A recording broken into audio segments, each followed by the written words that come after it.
And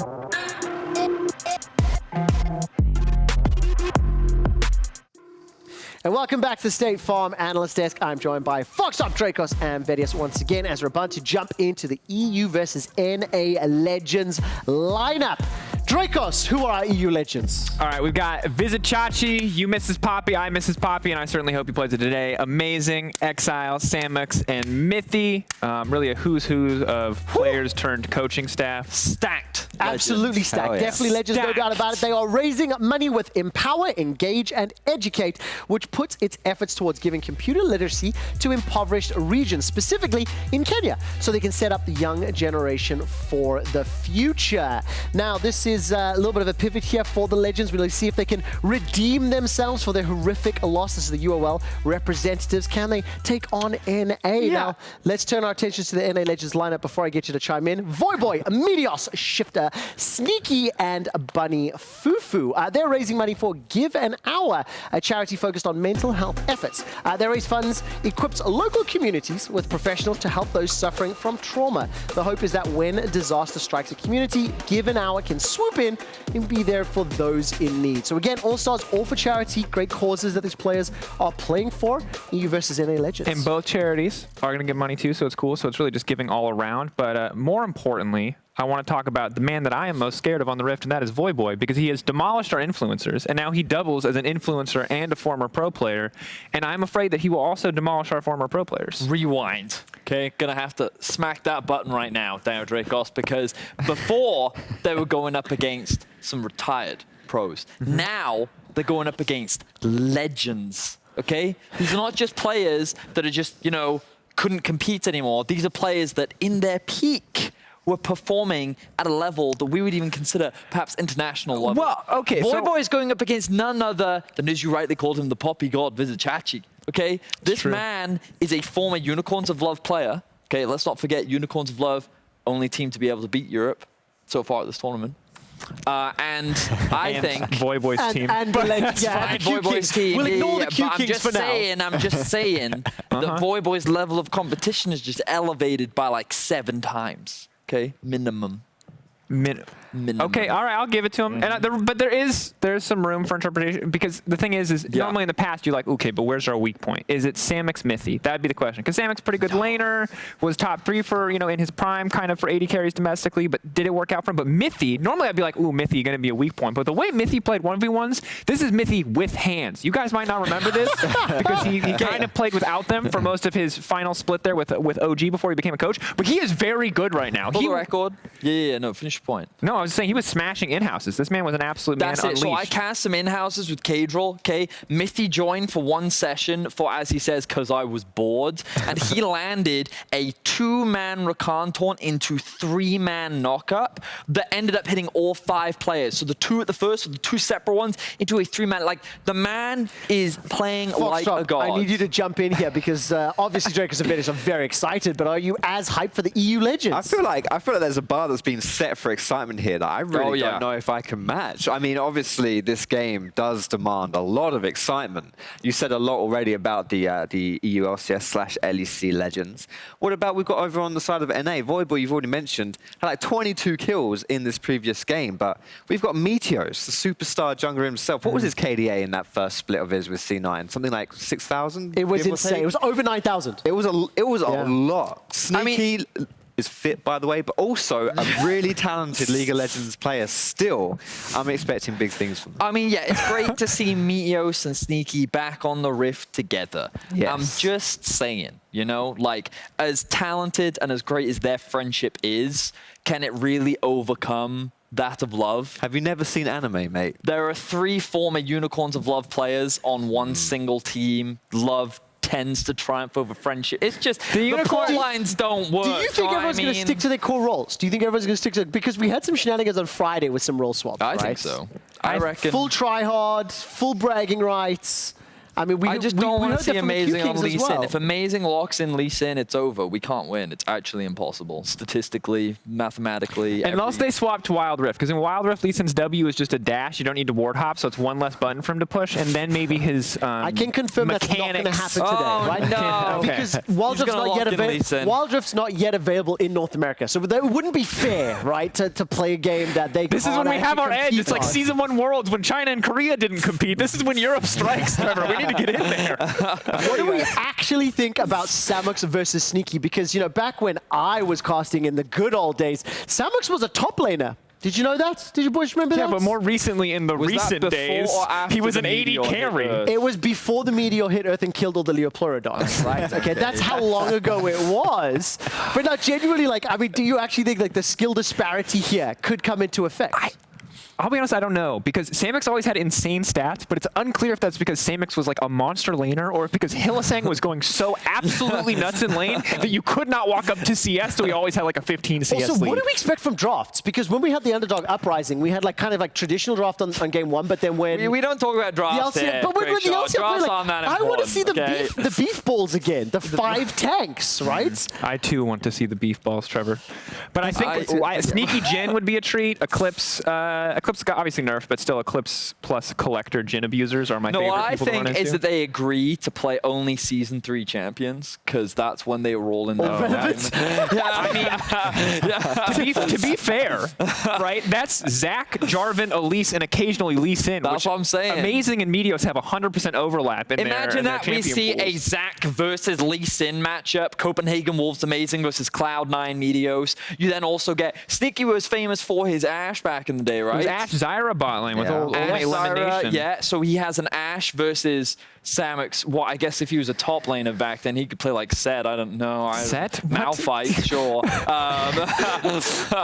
And then you didn't play much top in Season 3. I played Malphite. His E used to slow your attack speed back then. Still slow your attack speed. See, the thing is, Venius is an incredible analyst, but he can't read. That's what we've learned. Like, what do items do? What do abilities do? No idea. Team comp, W still rotation, slows your wave attack pressure. speed, right? What you don't know about Vedius is when he's looking up abilities on low wiki, an interpretive dance troupe comes through his front door and just expresses the abilities through the medium of dance. Yeah, I know more or less what it does. All right, gentlemen, just a quick pause because we do have a slight delay with the players loading into the game. In the meantime, we are going to admire some top-tier plays from our State Farm Assist of the Week. Let's take a look at what that'll be. Welcome to Assist of the Week, presented by State Farm. The World Finals was full of amazing plays, including this one from Suning Gaming's Bin. Down 1 game in the final series, Bin kicked it into overdrive on Fiora and diced up Damwon, delivering a Game 2 victory. Sends him penta. Goes, gets caught out, that's the Quadra, looking for it. Bin will pick it up, get the pentakill for Bin and Suning Gaming in the World Championship Final. That felt really spiteful and personal because not only did we watch Bin beat the team that G2 couldn't, Bin was also the man who robbed G2 with the Gangplank double. That felt like a get in line, EU. Don't forget that in this for-fun tournament, you might stand a chance, but really on the stage, you're nothing. We're still down 0-1 today, so it might stand a chance. It's up to our Legends to at least balance out the score against NA. It's going to be full draft. Do you think they ban Voyboy's Silas? Mate, Voyboy is a multi-talent. That man is true. can do You it can't all. actually ban him out. You can't ban him out. He can play literally everything. Yeah. His Lucian's also pretty savage, I would say, but I'm mostly afraid of the Silas. But to be fair, the big part of the reason why the Silas was really strong is that the AP Malphite on our side of the table was quite weak, whereas not the as Silas overpowered as one They would got have our hoped. AP Malphite. That's Yeah, basically The what best happened. Malphite in that game wasn't Yes. playing Malphite. So it made him look very good. I honestly don't know if this is possible, if we can ping our producers actually, because I think this would be pretty nice. They should be listening to Yeah. Producers, right? Like if you're we're listening, live right now. Is there any chance we can revert Akali and make Voyboy play that? I can tell you that won't happen. I can tell you that won't happen. Do you know how long it would take to patch everyone's clients? Right? I'm just saying. We're You just already gotta, saying like, it. We that's the may problem. You just undo That's a what- lot of here's the patches. thing, Trevor. Control It's Z. less Control time. Z. Yeah. Control Z. Just you go into the patches folder and you just press Control Yeah. Z, like what, 10 times. As a group of people with no technological understanding of the code of League of Legends, we can ask for anything we want. Right-click it. Because ignorance is bliss. Open Akali in Notepad and type rework equals false. Yeah. And then that's coding. That's coding. And like that would be a great throwback, right? I'm sure a lot of fans would enjoy that. I remember his Game 5 Akali. It was Curse versus when the Curse was perma finished 4th. Yeah. He whipped out Akali in Game 5 because they were going to get reverse swept. I think this may have been against LMQ in Season 3, by the way. Yes, I'm that old. Yes, nice. a bit of dust there on me. Isn't that yours, Trevor? That should be it. Thank you for that. And he fed his buttocks off. So I want to see more of that, actually, because I want to see It would EU. absolutely help the EU Legends in that regard. Let's talk a little bit more about how much Amazing sucks or doesn't suck. Because he's a name that's kind of got a little bit under the radar. Maurice, I do love you. Outside of his Lee Sin, is there anything you'd actually like to see him on? Let's talk about Maurice's career, okay? Because we're close friends with Maurice. He was on our broadcast, which will be a part of his career timeline. So let's look at this. He started off, I believe, on the Copenhagen Wolves. That's where he really made a name for himself back in 2013. Yeah. Then Story time's over. Because then he went to TSM, and I forget how long he was on TSM, or whether it was 2 years or 1. No, it was just 2014, because then he came back to OG 2015. It was 2015 OG, yeah. So he actually, he kind of only went up and up. And then in 2016, that's when the fall happened. And then what did they do in 2017?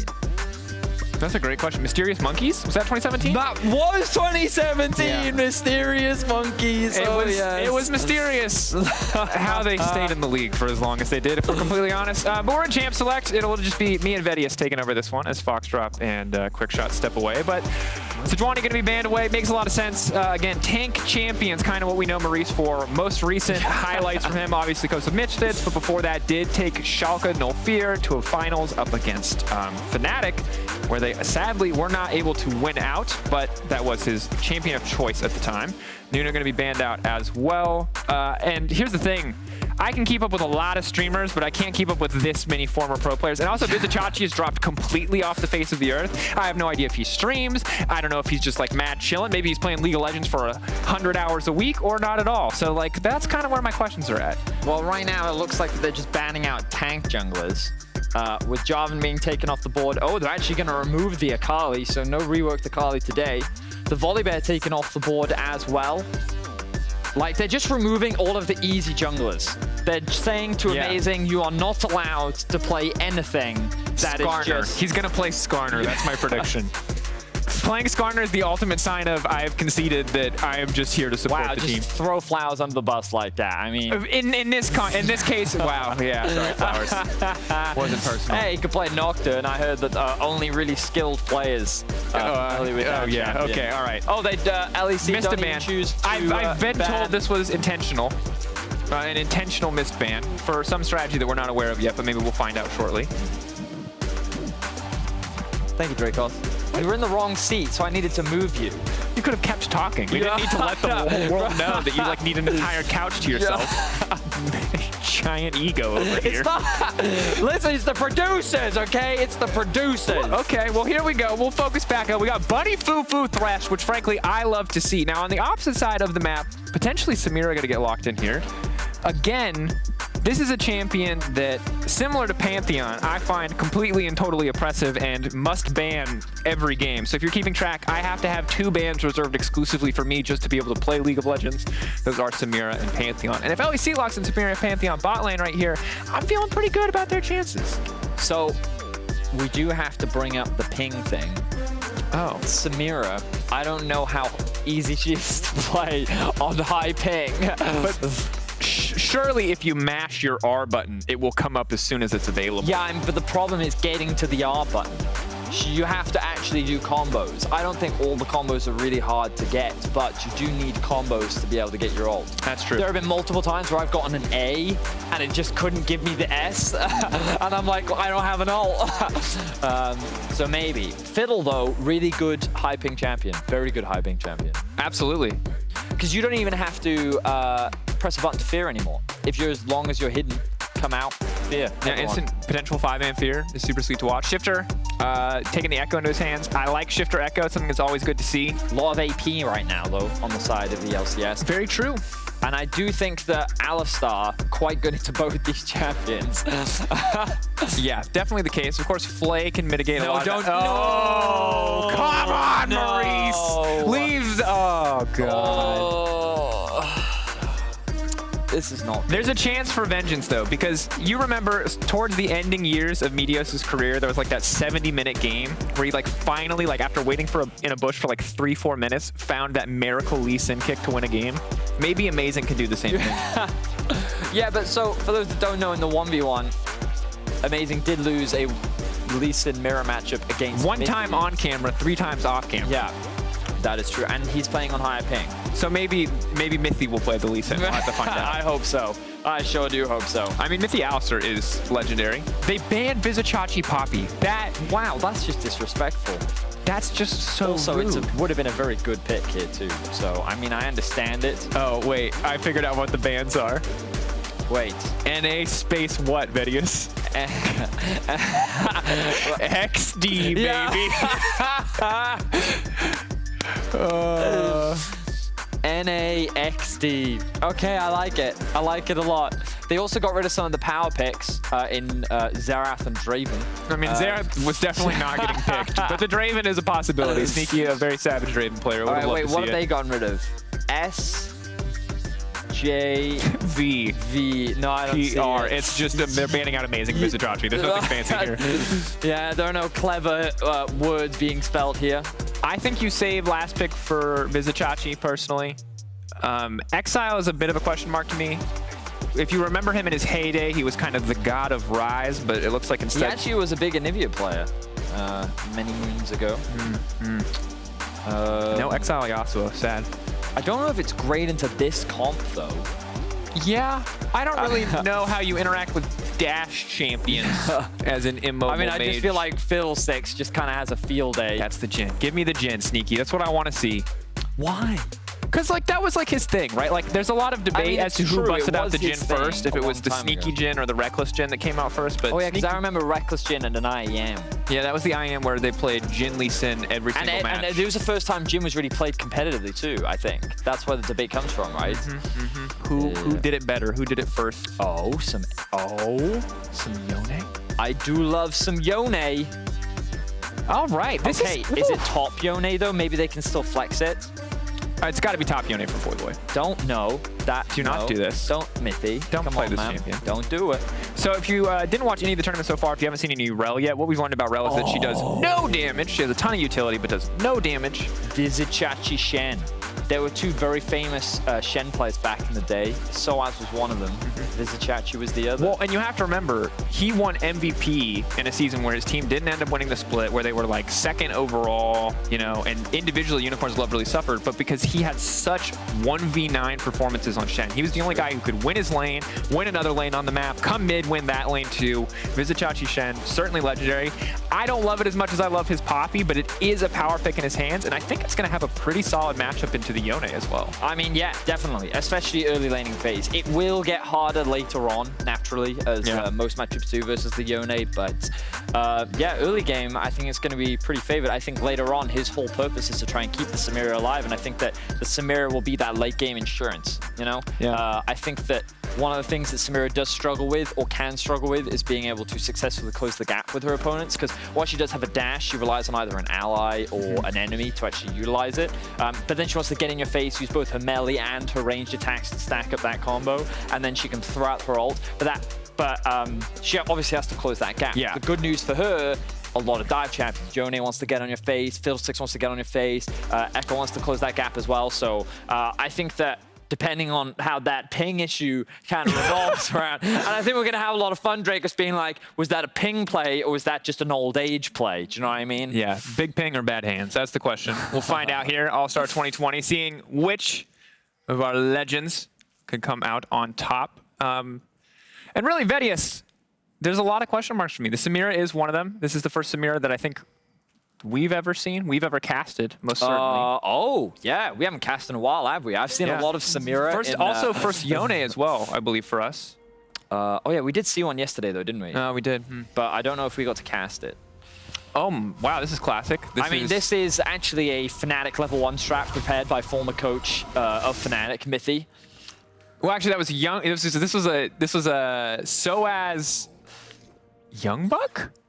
I mean, Level like, one? it's been From Fnatic. Come on, Betty. It's What's your definitely history? Fnatic. But yeah, I mean, it was said that Young Buck came up with a lot of the level 1 strategies.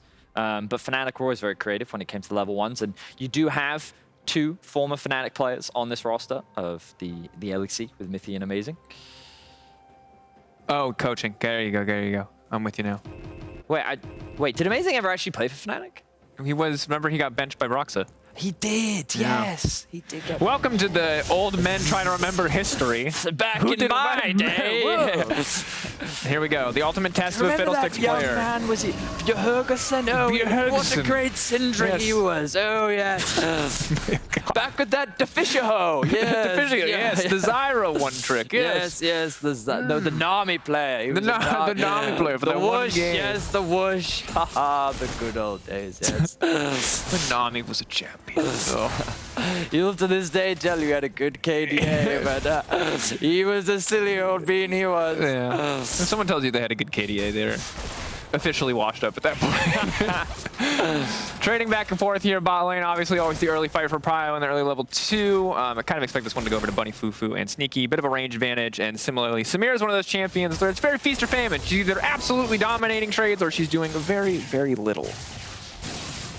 Maybe getting the early push-up against the Echo. Something that you can see on Anivia, she can be a bit of a lane bully, especially against these melee champions, taking advantage of the phase rush, bit of mobility, and I expect to see the Shen in a very similar situation up towards the top side of the map as well, seeing an early tier come out from the Anivia. And these are the kind of trades that you'll come to expect from the Shen versus Yone. As we mentioned, he's going to need a couple of items before he can really start winning that 1v1. But it also depends on what itemization Chachi chooses to prioritize. I imagine he'll go for the Sunfire Aegis, but we may see some shifts depending on his preference. Something to keep our eyes on, most certainly, is Exile. Getting small positive trades here, but again, the big struggle is making a larger dent in Echo's health bar to stop him from poking or harassing you. So, I have a fun story for you. Boots on Jhin. Right? Yeah. So I spoke to a couple of pros about this way before Worlds during the regular season, right? And one of the main reasons why you do it is because of a health advantage. So you get... Oh, hang on. Nivea, that's going to be passive proc. Yep. That's poke at him. He's probably going to have all of his cooldowns up, so he can't actually get the kill. So he's just going to walk away from that one and then push in the wave. But yeah, so Jhin, the reason why you do this is because he gets so much power just from his basic attacks and like the full fit crit. What he tries to do is trade as often as possible with you. Hang on, Chachi. Wow, getting yeah, because one more auto actually probably would have killed him there. That was a good trade from Voyboy. NA coming up with some good trades. Now Samix in trouble. Meteos on the way in. They can commit for the flash. Good knockback from Mithy. Is going to be forced to flash away. Phase Rush procced as well. Okay, so LEC losing all 3 lanes. Very cool. Love to see that. Classic. I told you, LEC not known for their laning, Dracos. It's just, yes. I mean, what good laners do we really have? Do you know what I mean? Oh my Betty. Anyway. I can only follow you so far into the abyss before there's no turning back. All right, well, obviously complete control across the map right now for the LCS. But I'm going to tell my story because NA keeps beating us in all of our lanes. But basically, the point that I wanted to get to was that no, I've lost it. I've forgotten it. It's gone. Never mind. Great story, Chief. Yeah, yeah, great story. There it is. No, I really do feel like anyway, an old guy, boots on Jhin, yes, really solid for trading early. Also, you get more effective health with the pots as long as you're not all-inning, which their bot lane doesn't really want to do against the Samira Alistar anyway. This is something we've actually seen in the past for Jhin. He's gone through multiple different phases, but at times during the lethality build path, you'd go boots first because Swifty's rush very early on was powerful for him. So one of the few 80 carries that can get a little bit more creative with his build. Do you remember when just boots and pots used to be the standard on 80 carries? I do. It was a good time to lane against Brand when you got to start boots. Now, yeah, but it was also like so everyone much. started boots. Like mid laners started boots. Yeah, No one boots ran 4 Doran. pots. Wasn't that Or because boots 3 Doran's pots. was 500 gold, so you didn't get a pot? You just had to spend all your money on... No. You definitely got at least 1 pot. But Wait, I swear with Doran's Blade, you didn't get 1 pot. I swear with Doran's Blade, and then the Doran's Ring. Again, we really got to stop doing old man shouts at Cloud segments where we're just like, in my time, I swear, on patch it was difficult. 1.3. Support back in my day didn't even get gold, Dracos. No, you bought like maybe a Reju bead, 2 pinks and or 2 green wards. I have to hold that thought because he's absolutely getting totally smashed in the all-in here. Goodbye, Exile. One more. Good wall, though. Really good to close that one out. And Shifter just going to snap back, dropping tower aggro, and that's a rough one. See, back in my day, Shifter would have been killed by the tower before it even had a chance. Like, they were like, you know, really tough back then. To be fair, Exile's history was one of feast and famine. There were games where he would go in and you'd be like, this is the most 5-head engage I have ever seen. How did he pull it off? And there'd be times where he flashed in by himself looking for a kill and you'd be like, why did you flash there? You're never going to get that kill. I will say that Exile was not known for his laning back when he was a pro. No. Good Rise. Good Vladimir, good Kassadin. Very good Rise. Yeah, conveniently, all 3 champions that were banned against him by G2 in the finals that he played, so he never got to play them. He played Talon, though. I think he won that game in the finals. Talon. All right, here we go. Maurice, amazing Stuckenschneider. Come on, Stucky. Do it for the boys. He doesn't have level 6. Against Sneaky Money Fufu, he's just going to get flayed. They're aware of this. It feels like, you know? The spidey There's a red buff there. And Fiddle's topside. They have no vision, so they have no idea what's going on. But they can assess the fact that Fiddle is taking the top scuttle, the fact that Shen has just gone back to base. There's enough information on the map to believe that he is on the bot side of the map, especially with the blue respawning, you know what I mean? True. So they use jungle camps to infer his location. Also, one of the reasons why they can't go aggressive is because their jungler's on the top side of the map, which means that in the event of a potential gank, there's Mithy. no cover. That's the setup. Hook now going in onto Mithy. Phasers may be able to get him out of there, but if he takes too much tower damage, he's going to be in trouble. He has no flash. Remember that one. It will be 1-for-1. That's worth it, though. Absolutely That's worth it. Because Samix is going to get that kill. He's going to get all this XP. Amazing will help him push it in. But notice how Samix didn't actually get the S there. Only an A. That's what I'm saying. It's hard to get an S. But he's only level 5, so would S have really done I know it wouldn't have mattered, but it's hard, okay? It's very challenging. All right, let's watch back how he actually does this one. So, Bunny Fufu goes to clear out a ward. The classic, is this, you know, is it the support's fault or is it the AD carry's fault? Do you know what I mean? This is definitely Samus could have pushed W on that hook, and this would have looked like a very different play. That's all I'm going to say. I mean, I think Sneaky overextended, you know, and shouldn't have been in a position where he got all in by the Mithy. I mean, sure. Absolutely. I'm saying Mithy probably should have lived if Samix had the cooldown available to block projectiles. Yeah, but you can't block tower. Oh, I see what you're saying. I'm talking about the hook. I'm less worried. The tower, would have been bad news either way. Yeah, Mithy probably just assumed that his AD carry would save him there. Yeah, great point. That is a great point. Hard, though. They don't have that unspoken bond that so many Mithy lanes do. Hold that thought, though, as Vizichachi could be in trouble here. That's the Ghost getting procced. That's going to be 1 knockup, 2 knockups. Still only got a few seconds, though, until he gets pulled back. Now it's all on Meteos, and that's going to do it. Nice. No. But worth, that's still worth. That's a great trade. That's a fast recall timer. Yeah, that's all that is. That's going to be an advantage gain for the Yone. He's now going to get a bit ahead in this 1v1. Very valuable. Ooh. Try to steal with Smite, okay. All right. Yep.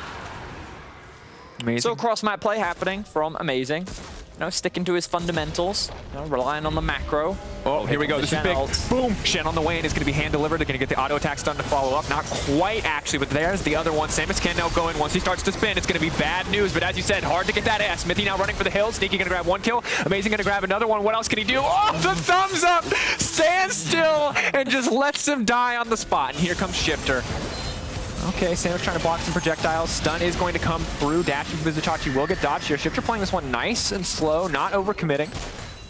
So, missing everything, but that's okay. As the LCS came out on top at the end of that play, and like, look at all the extra farm they're getting on the top side as well. Voyboy, you know, Quickshot talked about it. Is he a player that the LEC team need to be afraid of? And he's definitely shaping up to be just that. Across the board, though, NA just dominating in all their lanes, in the mid lane, top lane, bot lane. Even their jungler's actually showing up, so like, everything just going in the favor of the LCS. True. And now that Sneaky has Gale Force, we got to go back to the question of ping. Because if Sneaky has slightly higher ping in a Gale Force, or slightly lower ping rather in a Gale Force, he will never get hit by a Lee Sin or Alistar combo ever again. That said, bad ping. And Gale Force is useless. Gale Force is useless. There is a bit of a cast delay on the item, so you can't instant react. It's not as comfortable as, let's say, a Tristana input buffer jump. Sneaky has 3 kills.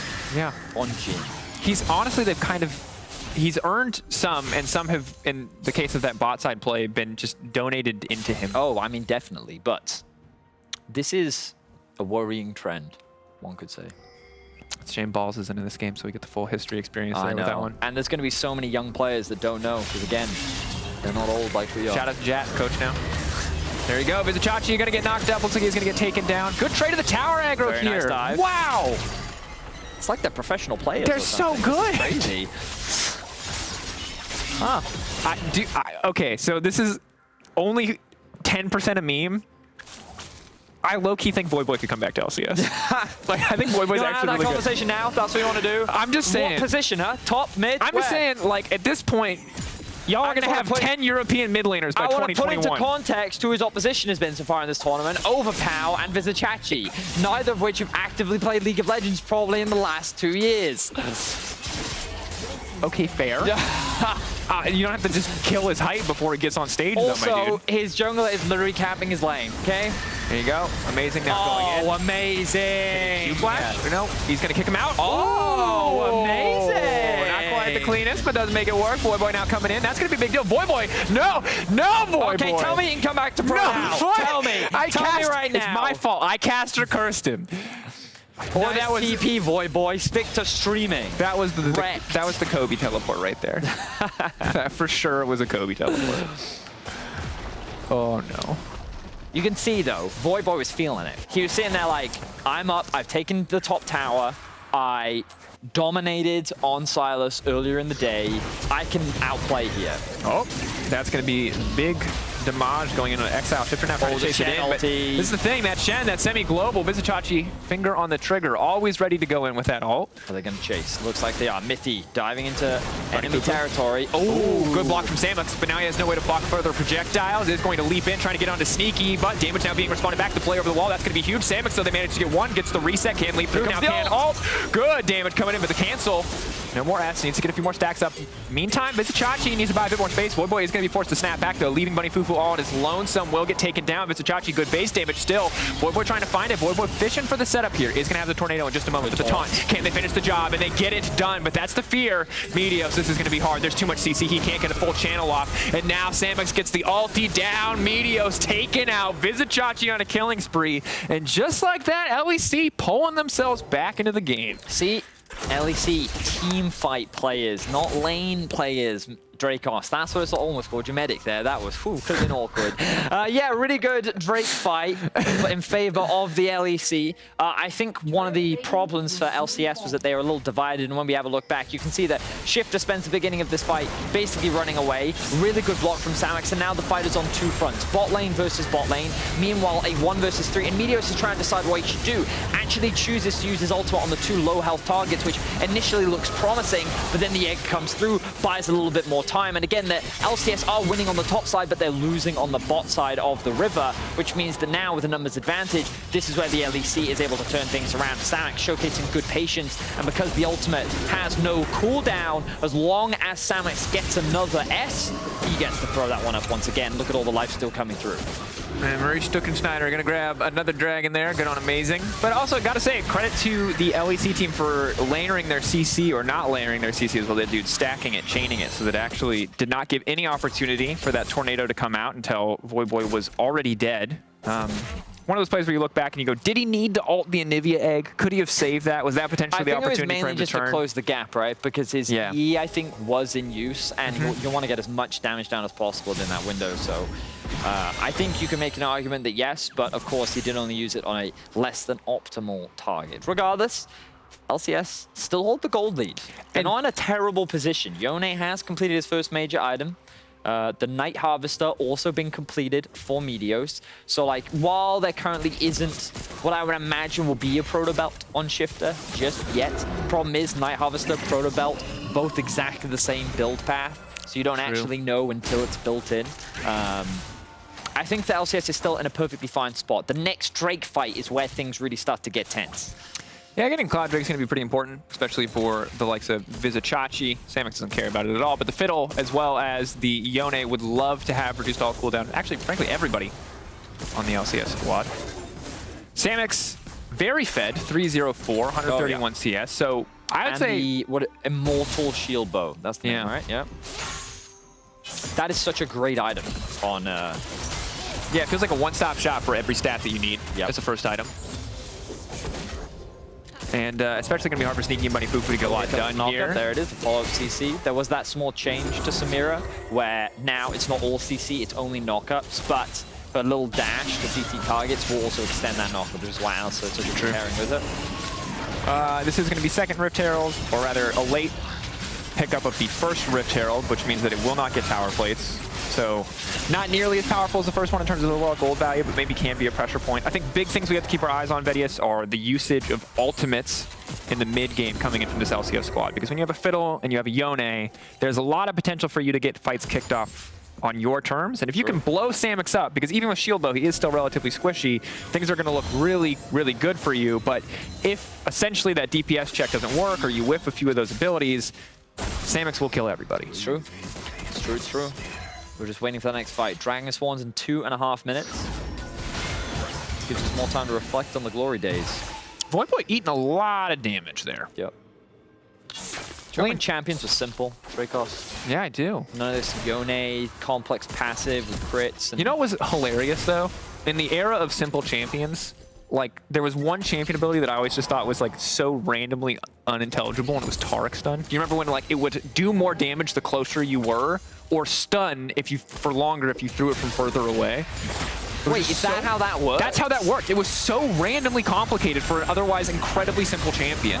There you go. Medios, though, stepping forward. Amazing. Now has to run for the hills. Shen ultimate going to keep him alive. Taunt comes through from Vizichachi. Simply a message to say, don't come near my jungler. Meanwhile, Samix continuing to just push in that bot lane. Needs to be careful, though. There is an entire LCS squad that has their hungry eyes on a tasty AD carry. Sneaky ultimate could be big here. Looks like they want to turn it back, though. They've got Vizichachi on the way in. Bunny Fufu definitely overextended. Is forced to use the flash there. Mithy had a cooldown, so there is no follow-up. And a minute 30 to Drake, so they're not really going to get a whole lot here. It looks like Shifter can't really get any mid-prio back in response either. That's the thing. He did very well early in the lane, but now Anivia's at that AFK push the wave in its entirety with ult kind of state, so pretty hard for him to get mid-prio. I was thinking about it. There's a lot of old school champions in this matchup with just a lot of changes, right? We think about it, Shen, completely different champion than what he used to be. Remember when he used to throw his Q and then you could heal based on the amount of damage that you did to that target? Then there was also no, it wasn't even based on the amount of damage. It was so awkward. It was like it would hit and then it would give you like life regen over time. Wait, did it really have life regen? Yeah, no, but it was like you would gain like some amount up front and then the rest would be over time. time. And his W just gave him a shield, and it was just a flat it was just shield. key barrier. Yeah. Yep. He was and then taunt. Fiddle, of course, with the rework. I think Alistair hasn't changed. No, his E. No, it's he's changed completely. Yeah, he's a completely different. He used to just heal with his E. He used to just heal, and his passive. What was his passive? I don't even remember. I don't remember. We're so old. Oh my words. Thresh hasn't changed since release, right? His Lantern used to shield 5 people. His... Yeah, but ultimately his kit hasn't changed at all. No, functionally no. Just worse than it was on release by a significant margin, as Bunny Fufu is experiencing now. He has to run for the hills, but big ult from Medios on the backside is absolutely massive. That said, they do not pass the DPS check, and that means Samix is absolutely tearing through the entire team. One more time on that ult, baby! Let him show you that supreme display of balance there. Samix is now going to move his way out. Double trigger no longer up and available. Inferno trigger, rather, excuse me. Ends up being a fight in favor of the LCS, though. We talked about how they needed to win this fight around the Drake, and they're going to do just that. Voyboy coming up with a really insane ultimate during the fight, landing onto multiple people. Very well executed by him, but the question is, can they actually get the Drake? Because no junglers are alive. Both teams just buying time right now. LCS looking to get that bot priority, pushing that wave. Taunt does land. Good taunt. Doesn't really have any follow-up damage, though, and that's going to be the big thing here. TP, though, coming in. They do not want to concede this third Drake. They'd like to set themselves up for that point, and Nivea going to be very good at controlling the space here, and not too bad on health bars, not too bad on cooldown. Sneaky holding on to that forced shot. Would love to get it off before he has to reload. Ready? Ooh, good hook over the wall. Can't quite pull him over, though. That's a bit awkward. Rest of the team now focusing down the objective. It's Meteos' time to shine. Can he get in the pit? Ooh. No. That was an awkward smite, Maurice. We all saw it. Here's the ult. Good ult. Vizichachi now running off. Shifter not going to be able to find the stun. Drain now coming in. That is going to be a big shutdown onto the Shen. Pulling back as Exile tries to get a bit more damage down. Exile Has the phase rush, though, so gets to zoom his way out to safety. Amazing. Needs to create a bit more space, waiting, pulling back. Gore Drinker healing him back up to full health. And Samux now backing off, not waiting for any skill shots to come through. The silence, the snare, the root, Shifter, almost able to finish the job. Samux still alive. Mithy just in time with the lock into the Iron Solari, and that's going to be Exile finding the kill onto Sneaky in the meantime. Wow, a bit of greed on both sides. Exile, I thought he was throwing away his life, committing to that kill onto the enemy support, but he just barely gets away. It then puts Samux in a bit of an awkward position, though, and if it weren't for Mithy, he may very well have lost his life, but as you rightly identified, the locket of the Iron Solari coming in clutch there. Very well played by the LEC squad to punish the mistakes, but again, LCS still in command of the gold lead for now. They start off the fight by getting a pick onto Chachi. Yes, they do not get the Drake, but they're able to walk away with a couple kills, and this is where we see Exile overextend just a little bit. Voidboy's like, all right, I think I see my opportunity here to kill, but of course, Exile still has the flash. Amazing's kick is just about to come up, but that's when Shifter changes priorities. Let's go for the dive here. Samux doesn't have anything, but he does have his exhaust, which he then drops onto Shifter just as the shield comes through. And it looked like Sneaky was going to get that final kill. And then the tower killed him. Didn't quite have the damage thanks to the shield bow and the locket. So well played by the LEC again, just punishing some of the overextensions coming out from the LCS squad. Hard to kill that Samira. We'll see if it gets any easier as they push further into the game. Of course, shield bow for Voyboy, as well as I believe the Warden's Mail and a bit of healing reduction. So is kind of split on the build path here. We'll see what his next item is going to be. What options he wants to go for. Hard to know these days. Crit Cloak builds into literally every item that he would want. Dagger makes it a bit more obvious, but this isn't a game where I feel like PD would do him a lot of favors, so we'll see what the option is. Yeah, he might just have a lot of different components. We have seen the Infinity Edge second, but I think we saw it from Selfmade when he played the yeah, true. Yone mid, but I think you kind of have a couple options depending on your preferences as the Yone player. Right now, LEC looking to push down the mid lane. Surprisingly even game. I was expecting a little bit more chaos, but both teams repeatedly going back and forth. Looked very grim in the early game for the LEC, is what I will say. Oh, Voyboy, 1v2 now. You're against a ninja. I have so caster cursed Voyboy, it's unreal. Let's see. This is your moment. Prove you can come back into As long as they chain the CC, he really won't be able to get a lot done. He does have the shield bow, though. The Ignite's going to be big there. Are you sure about that? He can just pull back at a moment's notice. He's going to come through with the ultimate. This could be a big change, but Samux is now on the way in. He's going to be forced back now, and he goes down. Yeah. Takes three people, though. Honorable duel for him. Shifter, though, cross-map play, will secure the top tower. Going to keep that gold lead for the LCS, keeping pressure across the board. Amazing, recognizes something is amiss. Will get CC. Good root. Sadly, not a lot of follow-up damage there. Shifter needs to be dealt with. Someone has to go and answer his pressure. It looks like Samux is going to be the person that catches the wave in top lane. But all LEC need to do now is play towards their final soul point. Now, admittedly, when we think about the Cloud Soul, not really that valuable for the LEC. Only really good on the Shen, which, you know, when you get later into the game, it's pretty much up for every team fight anyway, you know? Yeah, but also, I can't remember, because you get the movement speed when you cast your ultimate, right? So during the channel of his ultimate, is that movement speed then gone? Wait, I thought you just got flat movement speed with the Cloud Soul. You do also get movement speed, but then you get an additional amount when you cast your ultimate. Oh, right. The movement speed will be good, and it'll certainly be good for Exile as well, who is going to need to basically just walk around Shifter and Voyboy as much as he can in these fights. Samux, honestly, as much as like he's not going to use the ultimate, cooldown reduction at all. He's just going to be very fast, and that's going to be very, very annoying to deal with. True. The fast is annoying. Oh. Hard to know where this game is going to take us, Fetty. It's kind of been an emotional journey so far. We've seen highs, we've seen lows. I think you could summarize every player's career in this game. You know, there's the high moments, there's the low moments, there's the absolute running it down, there's the sneaky how did you die to that tower moment. Yeah. So you would say that this game's kind of encapsulated the careers of every player that we're watching right now? I think to a certain degree, yes. Yeah.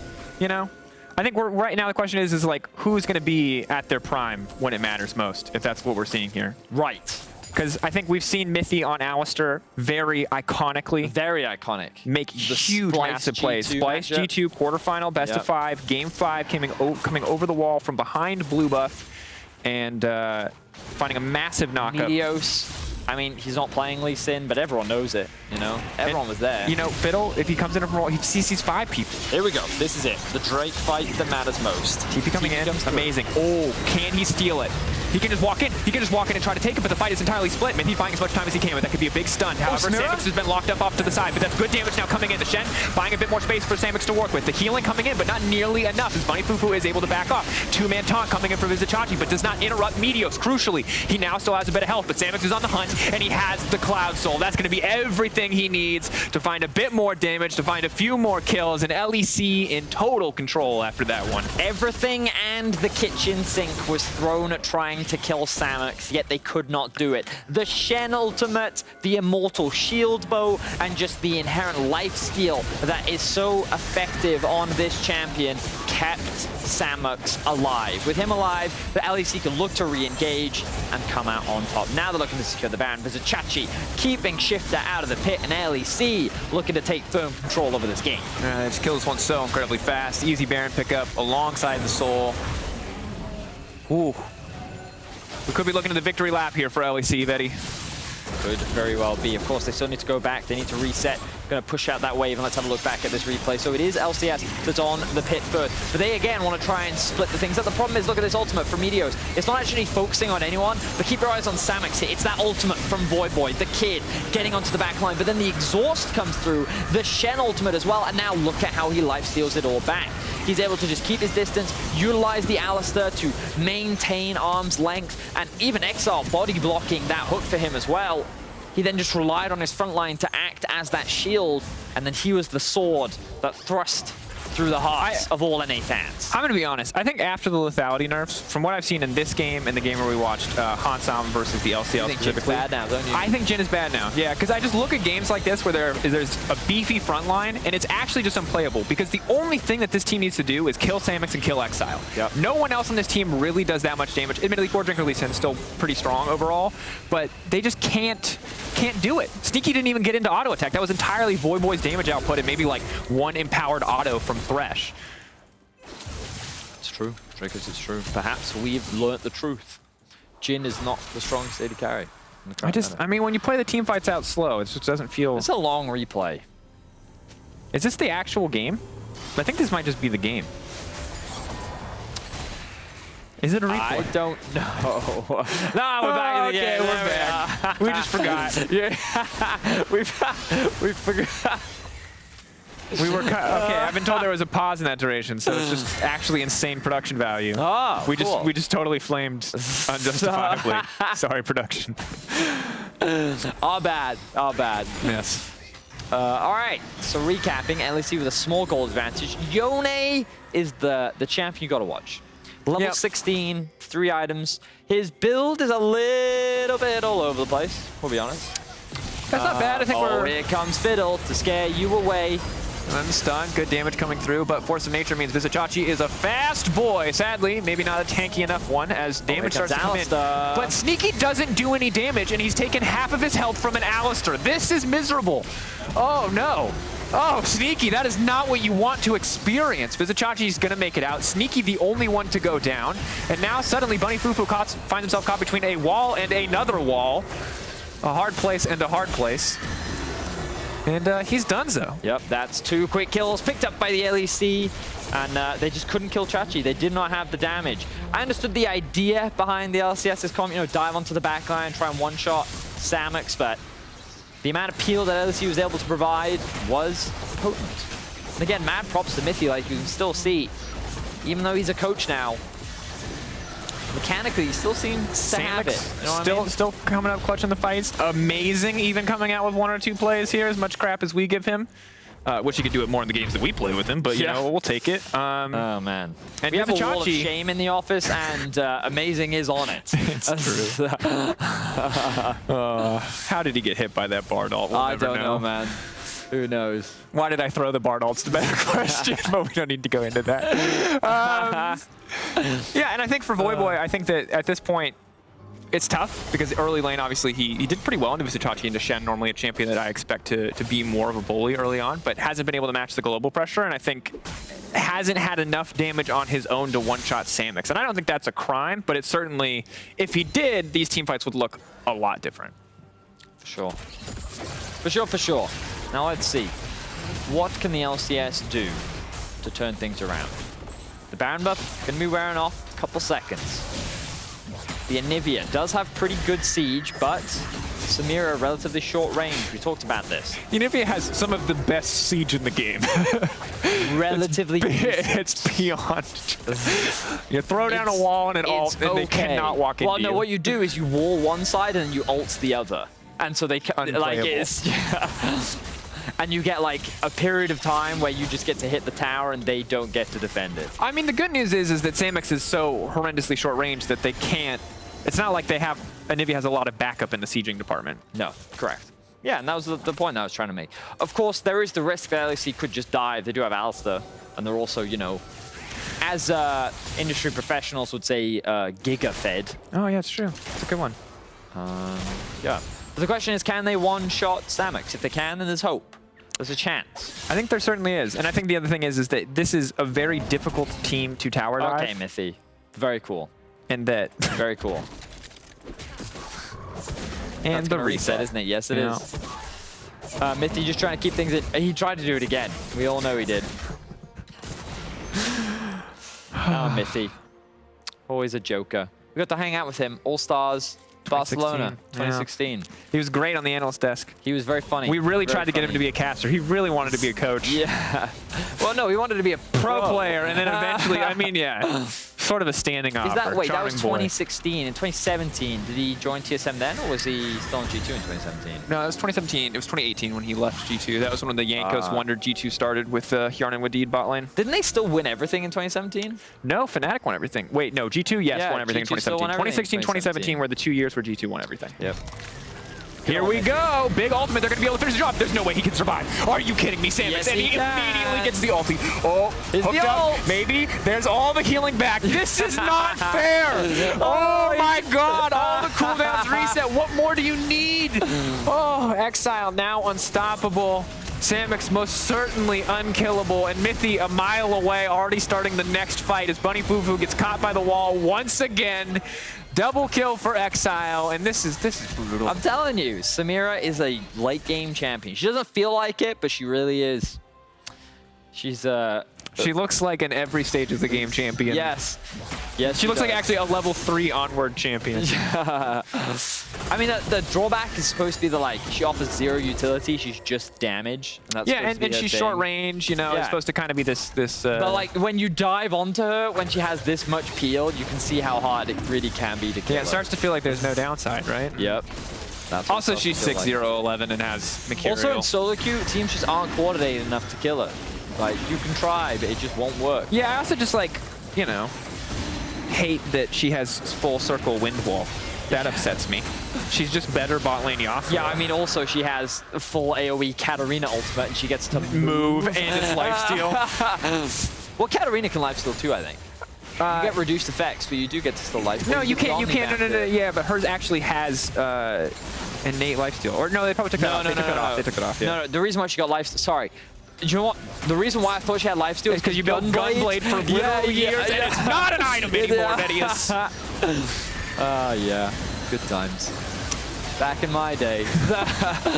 Katarina, that's a champion that's seen a rework. Let me tell you, Galio. Let's talk about old Galio. You were missing out if you never played old Galio. You weren't. It was a very boring champion. The old Katarina. Whew. You know there was a point in time when you would max Shunpo? Wait, how old? One rework ago or two reworks ago? Wait, no, the first iteration of Katarina you would max Shunpo. Where W was like an active? Yes, where W is an active. Because the bonus effects that you would get from the Shunpo. Because all the Q did, all it did was give you grievous wounds. That's all that did. Little.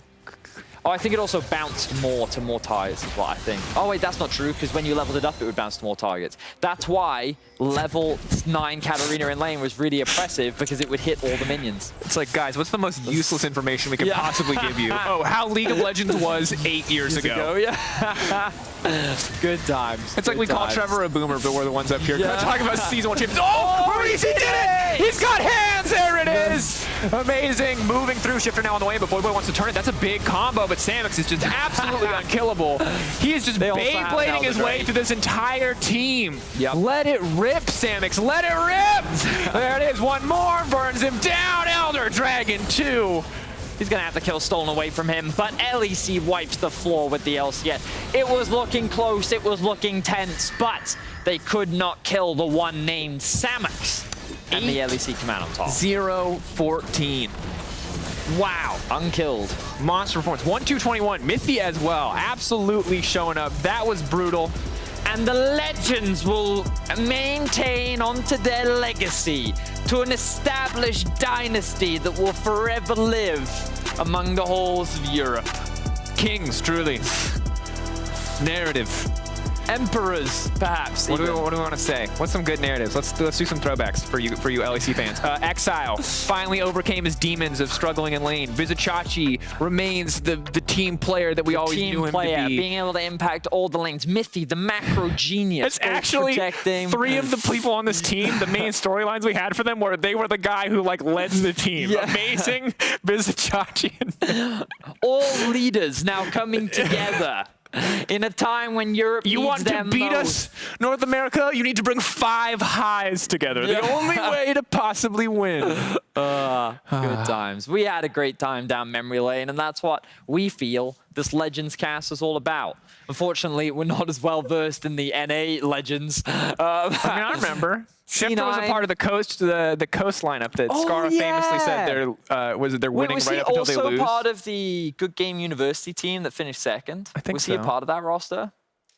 We'll find out. North America fans, you can tell us. We're had to do a break, but as we go, here are the Bose sounds of the game, which capture the best moments from the action all weekend long. I'm down.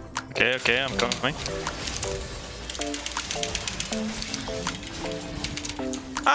Not bad. No flash, Katarina, Jin, no live, they just got 1v2'd. Holy, self-made man in the mid lane. Delay is still chasing me, by the way. Oh. This guy is trying so hard to save me. I want level 16 and then I deal a lot of damage. I want to get TP. No, look at this TP flank. Yeah, I see it. I'm tipping. I'll go behind them. I'm Huang Feng, okay? Huang Feng. Okay, I'm coming. I go behind them from the base. Wait. The enemy team is a bit mad at me. They're a bit mad at me. Here. I'm ulting. Oh, I didn't get my ult. There's no flash. Close the wall. Okay, closing. Kansama? Jin. 30% still fighting. I'm chasing this, boys. Next guy was committed. Respect. Oh, double. I knew it. Thalia, he was too good.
Hello and welcome back to All Stars 2020. I'm Dracos, joined by the victorious Vizichachi. Certainly a commanding performance from him and all of the LEC team. Now, Chachi, one, it's good to see you. It's been so long, but how did it feel stepping back into a, let's call it a competitive game, competitive for fun game with two of your former teammates in Exile and Samix? I would say it was quite an interesting experience. I had such an adrenaline rush before and during the game as well. But I'm just happy it worked out so well. Everyone was communicating a lot and it really felt like a professional game. And I think we just managed to stay focused and win that way. It certainly looked like the strategy of protecting Samix as they threw literally everything they could at him worked out very well. Now, for you, you're a guy that we haven't talked to or heard a lot from. Obviously, it was kind of a sad goodbye when we watched you retire from professional play. Can I ask, how's life? What have you been up to? What's been going on in the world of Vizichachi? Yeah, well, what I mostly needed after retiring was a good and long break so I can restore the energies, because I felt a bit burnt out, and I think that was because I just kept playing over the years all the time and hardly ever had a break. My mentality was always like, I just need to keep playing, need to play every day and keep in shape, because even losing one day can mean a difference at the competitive level. And that mentality doesn't really work in the long run. And I think after 5 years, it ended up in a bit of a burnout.